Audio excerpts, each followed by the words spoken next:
যদি এইভাবে এক এক করতে করতে মুসলমান করে নেয়, এক এক করতে করতে মুসলমান বানিয়ে নেয়, তাহলে বিরাদার ইসলাম আমরা যে বাবু জেল বলতেছে, আমরা যে প্রতিমা পূজা করি, আমরা যে মূর্তি পূজা করি, আমরা যে ভূত পূজা করি, তাহলে এই যে আমাদের পূর্বপুরুষদের ধর্ম, আমরা পূর্বপুরুষদের ধর্ম করে আসতেছি, এই যে ধর্ম আস্তে আস্তে মুছে যাবে, নিস্তেনাবুদ হয়ে যাবে, মিটে যাবে। তো এক কাজ করতে হবে, কিছু করব, কিছু করে সেই নাবিকে হত্যা করতে হবে। বিরাদার ইসলাম মুআজ্জাজ এখানে মুআজ্জাজা বলতে আমাকে আপনাকে বোঝানো হয়নি।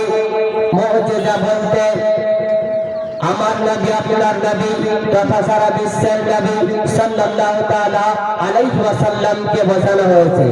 আজকে মোহতারাম, আল্লাহ তাবারাক ওয়া তাআলা পৃথিবীর বুকে যত নবী রাসূল পৃথিবীর বুকে প্রেরণ করেছে, সমস্ত নবী রাসূলকে হযরত আদম আলাইহিস সালাম থেকে নিয়ে হযরত ঈসা আলাইহিস সালাম পর্যন্ত যত নবী রাসূল পৃথিবীর বুকে আগমন করেছে, পৃথিবীর বুকে আল্লাহ তাবারাক ওয়া তাআলা প্রেরণ করেছে, সমস্ত নবী রাসূলকে মুআজ্জাজা করে ভাই, মুআজ্জাজা করে ভাই, মুআজ্জাজা দিয়ে প্রেরণ করেছে। কিন্তু আমার আপনার নবী সাল্লাল্লাহু তাআলা আলাইহি ওয়াসাল্লামকে মস্তকের চুল মুবারক পর্যন্ত, মস্তকের চুল মুবারক পর্যন্ত, পায়ের তালু পর্যন্ত পুরো শরীর সারা গা মুআজ্জাজা করে আল্লাহ তাবারক ওয়া তাআলা প্রেরণ করেছে। জোরে বলো সুবহানাল্লাহ। আপনারা এদিকে চলে আসলে বেশি ভালো হবে। বিরাদার ইসলাম মুআজ্জাজ সাহাবায়ে কিরাম, আল্লাহ তাবারক ওয়া তাআলা আমার আপনার নবীকে মুআজ্জাজা দিয়ে পৃথিবীর বুকে প্রেরণ করেছেন। তাহলে একটা মুআজ্জাজা আপনাদের সম্মুখে বলবো যে আমার নবী করিম সাল্লাল্লাহু তাআলা আলাইহি ওয়াসাল্লাম পৃথিবীর বুকে দাঁড়িয়ে, মাটিতে দাঁড়িয়ে আকাশের চন্দ্রকে দুই খণ্ডে বিভক্ত করে দিয়েছিল। জোরে বলো সুবহানাল্লাহ। তো কোথায় আরম্ভ হয়েছিল, কোথায় শুরু হয়েছিল, আর কোথায় থেকে দুখণ্ড করে দিয়েছিল চন্দ্র, আজকে বুঝতে পারবেন যদি ভালোভাবে শুনেন। বিরাদার ইসলাম মুআজ্জাজ সাহাবায়ে কিরাম, নবী করিম সাল্লাল্লাহু তাআলা আলাইহি ওয়াসাল্লাম যখন আল্লাহ তাবারক ওয়া তাআলা একত্ববাদ প্রকাশ করতে আরম্ভ করলেন, নবীর রিসালাত প্রকাশ করতে আরম্ভ করলেন, নবীতা প্রকাশ করতে আরম্ভ করলেন, আর নবী করিম সাল্লাল্লাহু তাআলা আলাইহি ওয়াসাল্লাম বলতে আরম্ভ করলেন, শোনো শোনো, তোমরা ভূত পূজা করো না, তোমরা মূর্তি পূজা করো না, তোমরা প্রতিমা পূজা করো না, তোমরা আল্লাহ তাবারক ওয়া তাআলার নামাজ পড়ো।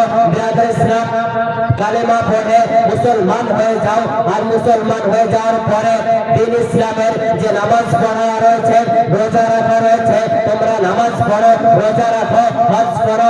বিরাদার ইসলাম, এই যে সামর্থ্য রয়েছে, ইসলাম ধর্ম গ্রহণ করে নাও। যখন এইভাবে এক এক করতে করতে মুসলমান ধর্ম গ্রহণ করতে আরম্ভ করলো, বিরাদার ইসলাম মুআজ্জাজ সাহাবায়ে কিরাম অপরদিকে কট্টর ইন্টারন্যাশনাল কাফের, যার নাম প্রায় সবাই জানে, আবু জেহেল ভাবতে লাগলো যে বিরাদার ইসলাম সেই নবী করিম সাল্লাল্লাহু তাআলা আলাইহি ওয়াসাল্লাম যদি এইভাবে এক এক করতে করতে মুসলমান করে নেয়, এক এক করতে করতে মুসলমান বানিয়ে নেয়, তাহলে বিরাদার ইসলাম আমরা যে বাবু জেহেল বলতেছে, আমরা যে প্রতিমা পূজা করি, আমরা যে মূর্তি পূজা করি, আমরা যে ভূত পূজা করি, তাহলে এই যে আমাদের পূর্বপুরুষদের ধর্ম, আমরা পূর্বপুরুষদের ধর্ম করে আসতেছি, এই যে ধর্ম আস্তে আস্তে মুছে যাবে, নিস্তেনাবুদ হয়ে যাবে, মিটে যাবে। তো এক কাজ করতে হবে, কিছু করব, কিছু করে সেই নবীকে হত্যা করতে হবে।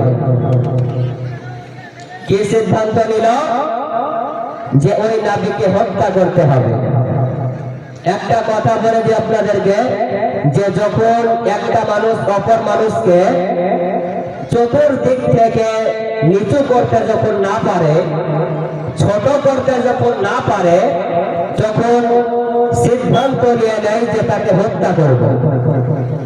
তো আবু জেহেল আমার নবীর শানকে, আমার নবীর মানকে, আমার নবীর মর্যাদাকে চতুর্দিক থেকে চেষ্টা করেছে, কিন্তু চেষ্টা করে সফল হয়নি। বিরাদার ইসলাম, তাই আবু জেহেল সিদ্ধান্ত নিল যে একটা মিটিং ব্যবস্থা করব, আর মিটিং এর উপরে চূড়ান্ত ফয়সালা হবে যে সেই নবীকে হত্যা করব।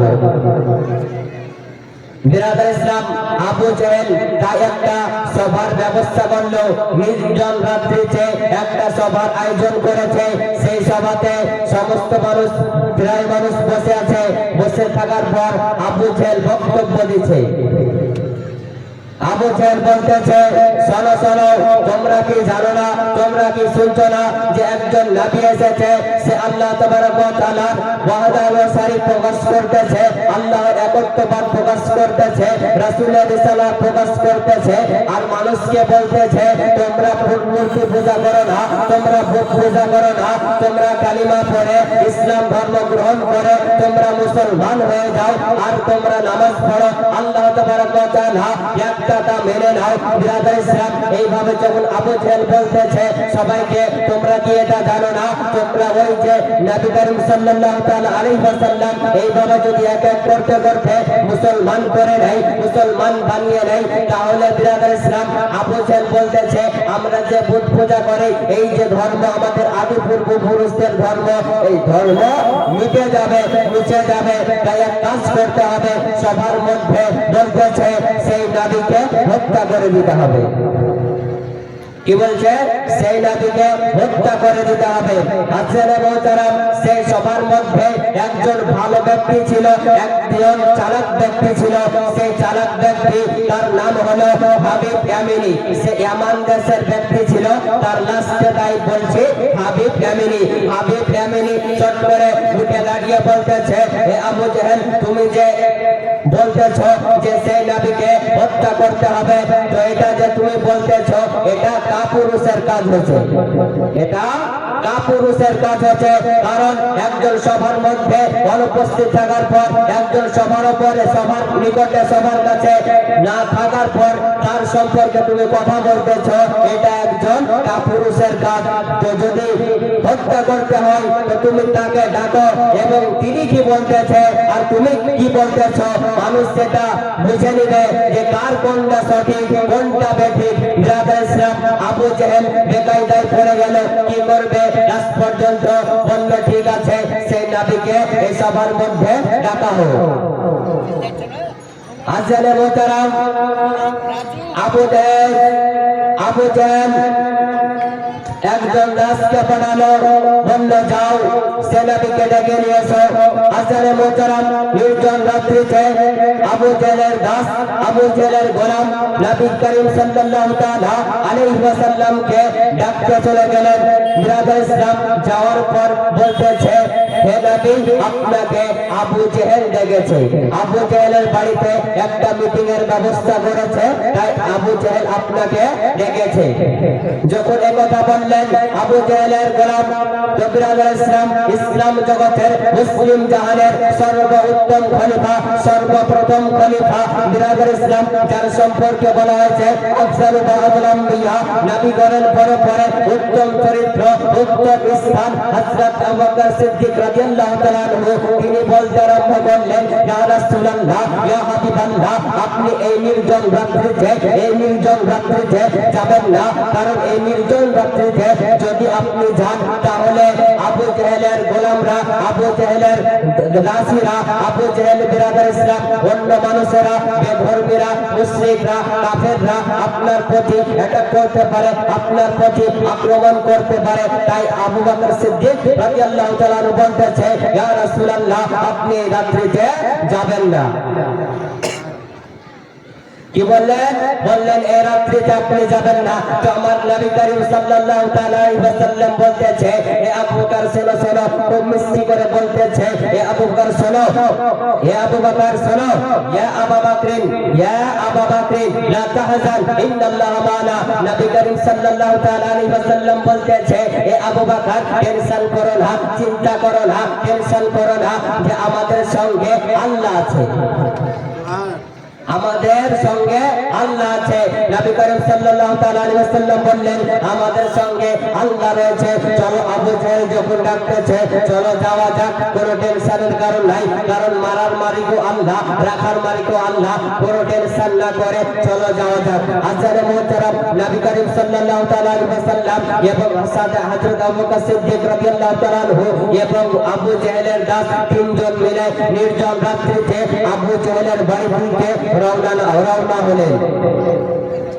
বিরাদর ইসলাম। আর অপর দিকে আবু জেহেল যে একটা মিটিং এর ব্যবস্থা করেছিল, একটা মিটিং এর আয়োজন করেছিল, সেখানে বিরাদর ইসলাম আবু জেহেলরা তারা যুক্তি করছে আর সবাইকে বলছে যে শোনো, এই সবার মানুষেরা শোনো, যখনই নবী করিম সাল্লাল্লাহু তাআলা আলাইহি ওয়াসাল্লাম এই সবার মধ্যে আসবে, সবার মধ্যে আসার সঙ্গে সঙ্গে আমরা এক একজনে এক একটা করে প্রশ্ন করব, এক একজনে এক একটা করে প্রশ্ন করব, প্রশ্নের উত্তর দিতে পারবে না আর অপমান হয়ে ফিরে যাবে। তাই বিরাদর ইসলাম সবাই যুক্তি করলো যে একটা করে প্রশ্ন করব। আজারে মুহতারাম নবী করিম সাল্লাল্লাহু তাআলা আলাইহি ওয়াসাল্লাম যখন আবু জেহেলের বাড়িতে দারুন নাদওয়াতে যখন প্রবেশ করলেন, আগমন করলেন, ঢোকার পরে নবী করিম সাল্লাল্লাহু তাআলা আলাইহি ওয়াসাল্লামের নূরময় চেহারা, জ্যোতিময় চেহারা, আলোকময় চেহারা, সুন্দরময় চেহারা, এত সুন্দর চেহারা, সেই সুন্দর চেহারা দেখে আবু জেহেলের বাড়িতে যত মানুষ ছিল, আবু জেহেল ছিল, বিরাদর ইসলাম নবীর চেহারা দেখে যে যা প্রশ্ন করেছিল সব ভুলে গেল। জোরে বলা সুবহানাল্লাহ। যে আবু জেহেলের বাড়িতে যে যা ছিল, যা প্রশ্ন করব ভাবছিল, নবীর চেহারা দেখে সব ভুলে গেল আর কারো কিচ্ছু ব্রেনে মনে নাই। বিরাদর ইসলাম লাস্ট পর্যন্ত সেখানে একজন ভালো ব্যক্তি ছিল, চালাক ব্যক্তি ছিল, সে চট করে উঠে দাঁড়িয়ে বলতেছে মান আনতা, আপনি কে? নবী করিম সাল্লাল্লাহু তাআলা আলাইহি ওয়াসাল্লাম বললেন আনা আব্দুল্লাহ, আমি আল্লাহর বান্দা। বিরাদর ইসলাম যখন নবী করিম সাল্লাল্লাহু তাআলা আলাইহি ওয়াসাল্লাম বললেন যে আমি নবী, তখন হাবিব এমনই বলতেছে, কি বলতেছে? বলে আপনি যদি নবী হন তাহলে মুজিজা দেখাতে পারবে। তো নবী করিম সাল্লাল্লাহু তাআলা আলাইহি ওয়াসাল্লাম বলে হে হাবিব এমনি, তুমি বলো কি মুজিজা দেখতে চাও? হাবিব এমনি তার বিশ্বাস ছিল যে নবী যদি হয় তাহলে মুজিজা দেখাতে পারবে, অলৌকিক ক্ষমতা দেখাতে পারবে। বিরাদর ইসলাম বর্তমান সময় টুপি থাকার পরে, পাগড়ি পরার পরে, দাড়ি রাখার পরে, জুব্বা পরার পরে, পায়জামা পরার পরে, বিরাদর ইসলাম মুসলমান গ্রহণ করার পরে, ঈমান গ্রহণ করার পরে, মুসলমান হয়ে 5 ওয়াক্ত নামাজ পড়েও বিরাদর ইসলাম নবী সম্পর্কে যখন জিজ্ঞাসা করা হচ্ছে বলো বলো আমাদের নবী কি মুজিজা দেখাতে পারে, তখন একই উত্তরে বলতেছে না না, আমাদের নবী মুজিজা দেখাতে পারে না। বিরাদর ইসলাম তাহলে বোঝা গেল বর্তমান সময় যে খারাপ মানুষরা রয়েছে, যে ফারাদি আহলে হাদিস রয়েছে, এদের বিশ্বাস কত খারাপ, এদের আকীদা কত খারাপ। দেখুন যে আবু হাবিব এমনি বলতেছে যে আপনি যদি নবী হন তাহলে মুজিজা দেখাতে পারবে। তো হাবিব এমনি থেকে এরা হলো নিকৃষ্ট, এদের দল হলো নিকৃষ্ট। হাজারে মুহতারাম, তো হাবিব এমনি বলতেছে ইয়া রাসূলুল্লাহ, আপনি যদি নবী হন তাহলে আপনি মুজিজা দেখান। তো নবী করিম সাল্লাল্লাহু তাআলা আলাইহি ওয়াসাল্লাম বলল যে ঠিক আছে, বলো কি মুজিজা দেখাবো? হাবিব এমনি ডানে তাকালেন, বামে তাকালেন, সামনে তাকালেন, পেছনে তাকালেন, কোনো কিছু দেখতে পাই না। চট করে আকাশের দিকে নজর চলে গেছে, আকাশের দিকে নজর চলে গেছে, দেখছেন যে চন্দ্র নিজ আপন গতিতে আলো দিতেছে। চট করে হাবিব এমনি বলতেছে ইয়া রাসূলুল্লাহ, ওই যে চন্দ্র আলো দিতেছে, চন্দ্র যেন আপনি দুই খণ্ড করে দিলেন। এটা কারো দ্বারা সম্ভব না। যদি নবী রাসূল হয়, নবী রাসূলরাই মুজিজা দেখাতে পারতেন।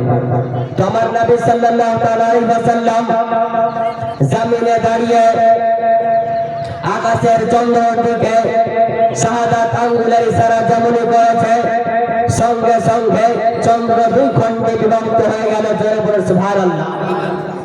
চন্দ্র দুই খণ্ডে বিভক্ত হয়ে গেল। হাজারে মুহতারাম কাফেররা দেখলো চন্দ্র দুই খণ্ডে বিভক্ত হয়েছে, মুশরিকরা দেখলো চন্দ্র দুই খণ্ডে বিভক্ত হয়েছে, কাফেররা দেখলো চন্দ্র দুই খণ্ডে বিভক্ত হয়েছে, বেদিনেরা দেখলো চন্দ্র দুই খণ্ডে বিভক্ত হয়েছে, আবু জাহেলের বাড়ির মানুষেরা দেখলো চন্দ্র দুই খণ্ডে বিভক্ত হয়েছে, মক্কাবাসী দেখলো চন্দ্র দুই খণ্ডে বিভক্ত হয়েছে, মদিনাবাসী দেখলো চন্দ্র দুই খণ্ডে বিভক্ত হয়েছে, কাফেররা দেখলো চন্দ্র দুই খণ্ডে বিভক্ত হয়েছে, পৃথিবীর মানুষ দেখলো যা চন্দ্র দুই খণ্ডে বিভক্ত হয়েছে। বর্তমান গবেষণাগণ গবেষণা করতে বলতেছে, বর্তমান গবেষণাগণ গবেষণা করে বলতেছে নবীর সময়কালে নবীর যুগে যে চন্দ্র দুই খণ্ডে বিভক্ত করে দিয়েছিল, চন্দ্র দ্বিখণ্ডিত করে দিয়েছিল, চাঁদ জুড়ে গিয়েছিল, একত্রিত হয়ে গিয়েছিল, জুড়ে গিয়েছিল, জুড়ে যাওয়ার পরেও এখন পর্যন্ত চাঁদের মধ্যে একটা দাগ রয়ে গেছে। বর্তমান সায়েন্স গবেষণাগণ গবেষণা করে বলতেছে যে নবীর সময়কালে যে চন্দ্র দুই খণ্ডে বিভক্ত হয়ে গিয়েছিল, চাঁদ জুড়ে গিয়েছিল, জুড়ে যাওয়ার পরেও এখন পর্যন্ত চাঁদের মধ্যে একটা দাগ রয়ে গেছে। যেন পৃথিবীর মানুষ বুঝতে পারে যে নবীর সময়কালে চন্দ্র দুই খণ্ডে বিভক্ত হয়েছিল। বুখারী শরীফের হাদিস যে চন্দ্র দুই খণ্ডে বিভক্ত হয়েছিল। আন আব্দুল্লাহ ইবনে মাসউদ قال قال رسول الله صلى الله عليه وسلم انشق القمر على حجر رسول الله صلى الله عليه وسلم فرقتان فرقة فوق الجبل فرقة دونه قال اشهد رواه البخاري। سبحان الله। আব্দুল্লাহ ইবনে মাসউদ রাদিয়াল্লাহু তাআলা থেকে বর্ণিত, তিনি বলেন রাসূল কারীম সাল্লাল্লাহু তাআলা আলাইহি ওয়াসাল্লামের সময়কালে চন্দ্র দুই খণ্ডে বিভক্ত করে দিয়েছিল। মনে হইতেছিল যে চন্দ্রের উপরে এক টুকরো আর চন্দ্রের নিচে এক টুকরো আর মিডিলে একটা পাহাড় অবস্থান করতেছে। তো নবী কারীম সাল্লাল্লাহু তাআলা আলাইহি ওয়াসাল্লাম বলতেছে ইশহাদু ইশহাদু, তোমরা গওয়া থেকে যাও, তোমরা সাক্ষী থেকে যাও। আজকের মুহতারাম, তাহলে দেখলো বিরাদর ইসলাম হাবিব ইয়ামিনী দেখলো কাফেররা দেখলো চন্দ্র দুই খণ্ডে বিভক্ত হয়েছে। সেখানে হাবিব ইয়ামিনী পায়ে পড়ে যে বলতেছে ইয়া রাসূলুল্লাহ ইয়া হাবিবাল্লাহ, আমাকে কালিমা পড়ে মুসলমান করে নেন, কালিমা পড়ে মুসলমান করে নেন। আজকের মুহতারাম, নবী করিম সাল্লাল্লাহু তাআলা আলাইহি ওয়াসাল্লাম হাবিব ইয়ামিনীকে কালিমা পড়ে মুসলমান করে নিল। আজকের মুহতারাম বিরাদর ইসলাম, এখান থেকে আমার বক্তব্য করে দিচ্ছি। আজকের মুহতারাম আয়াতে কারিমা পেশ করেছিলাম ইয়া আইয়ুহান নাসু ক্বাদ জাআকুম বুরহানুম মির রাব্বিকুম, হে মানব সম্প্রদায়, নিশ্চয় তোমাদের নিকটে আল্লাহর পক্ষ থেকে একটি বুরহান এসেছে, দলিল এসেছে, মুজিজা এসেছে। মুজিজা বলতে আমার আপনার নবী সাল্লাল্লাহু তাআলা আলাইহি ওয়াসাল্লামকে বোঝানো হয়েছে।